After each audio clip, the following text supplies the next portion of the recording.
大家问千万字，大家要跟大家做伙来捌一字。该做的代志，咱应该连都爱做好，这才是负责的态度。今仔日要甲大家小解这一字，就是言，读日言言第5条，嘛人读做连。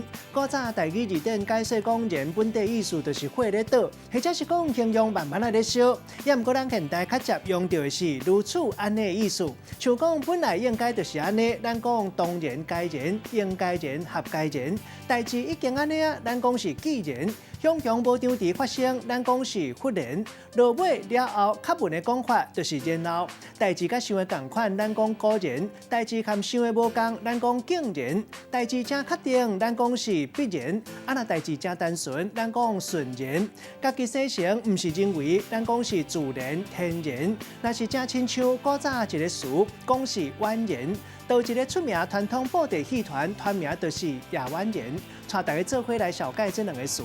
头一个全言，意思就是全部完全；第二个词交连，也就是枉费无采工。咱用一句话来举例，甲这两个词甲做伙。譬如讲，大家全言反应袂利，毋知发生什么代志，就互这个诈骗集团的嫌犯骗去。结果发现嫌犯这少年煞专门要吃毋讨趁，专门咧骗人，实在真了然。今仔日小解这一字读做言，另外一个音读做连，提供予观众朋友来参考。